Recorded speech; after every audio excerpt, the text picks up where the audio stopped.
वो बच्चा अपनी माँ से लिपटा हुआ था, लाइफ जैकेट में कस कर बंधा हुआ, जैसे उसे डर हो कि अगर उसने पकड़ छोड़ी तो वो हमेशा के लिए खो जाएगा। लेकिन जब गोताखोरों ने उस बॉडी को पानी से बाहर निकाला तो वो पकड़ अब जिंदगी की नहीं, मौत की थी। माँ और बच्चा दोनों खामोश थे और ये दृश्य देखकर वहाँ मौजूद हर इंसान की आंखें भर आई। नमस्कार, मेरा नाम है कृष्णा तिवारी और आप देख रहे हैं संपन्न भारत। ये सिर्फ एक हादसे की खबर नहीं, बल्कि सिस्टम की उस लापरवाही का आईना है जो बार बार लोगों की जान ले रही है। मामला है जबलपुर का, जहां नर्मदा नदी पर कल शाम करीब 5 से 6 बजे के बीच एक टूरिस्ट क्रूज हादसे का शिकार हो गया। उस क्रूज पर करीब 40 से 50 लोग सवार थे। परिवार, बच्चे, बुजुर्ग और एक सुकून भरी सैर पर निकले थे। लेकिन कुछ ही मिनटों में ये सफर मातम में बदल गया। प्रत्यक्षदर्शियों के मुताबिक क्रूज में क्षमता से ज्यादा लोग बैठे थे और सुरक्षा इंतजाम बेहद कमजोर थे। कई लोगों के पास लाइफ जैकेट तक नहीं थी।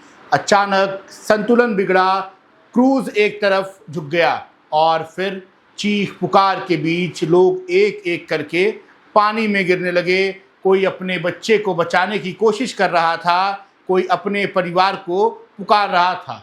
लेकिन नर्मदा नदी की गहराई और लापरवाही की भारी कीमत सब पर भारी पड़ गई। इस हादसे में अब तक करीब 8 से 12 लोगों की मौत की आशंका है। कई लोग घायल हुए हैं और कुछ को समय रहते बचा लिया गया। लेकिन जो नहीं बच पाया, उनकी कहानियां अब सिर्फ दर्द बनकर रह गई हैं। रेस्क्यू टीम जब मौके पर पहुंची तो सबसे दिल तोड़ देने वाला दृश्य वही था। एक माँ जिसने आखिरी सांस तक अपने बच्चे को नहीं छोड़ा। उसका हाथ अब भी बच्चे के चारों ओर लिपटा हुआ था, जैसे वो कह रही हो, मैं हूँ, डरो मत। लेकिन इस बार वो खुद भी नहीं बच पाई। प्रशासन ने जांच के आदेश दे दिए हैं।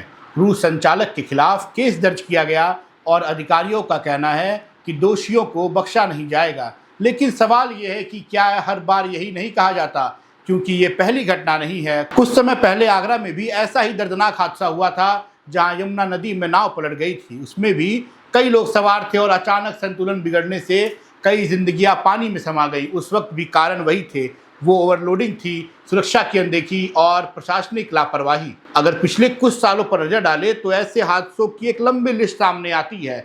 कभी बोट ओवरलोड होती है, कभी लाइफ जैकेट नहीं होती, कभी मौसम की चेतावनी को नजरअंदाज कर दिया जाता है। हर बार हादसा होता है, हर बार जांच बैठती है और फिर सब कुछ भुला दिया जाता है। सबसे बड़ा सवाल यही है, आखिर कब तक लोग सिर्फ एक सैर के लिए अपनी जिंदगी दांव पर लगाएंगे? कब तक नियम सिर्फ कागजों में ही रह जाएंगे? वो बच्चा जो अपनी माँ से लिपटा था, शायद उसे लगा होगा कि उसकी माँ उसे बचा लेगी। लेकिन इस बार माँ की ममता भी सिस्टम की लापरवाही के आगे हार गई। आज नर्मदा के किनारे और यमुना के घाटों पर सिर्फ पानी नहीं बह रहा है, बह रहे हैं उन परिवारों के आंसू जिन्होंने अपने अपनों को हंसते हुए विदा किया था और बदले में मिला एक ऐसा सन्नाटा जिसे कोई आवाज़ नहीं भर सकती। ये हादसा सिर्फ एक खबर नहीं, एक चेतावनी है।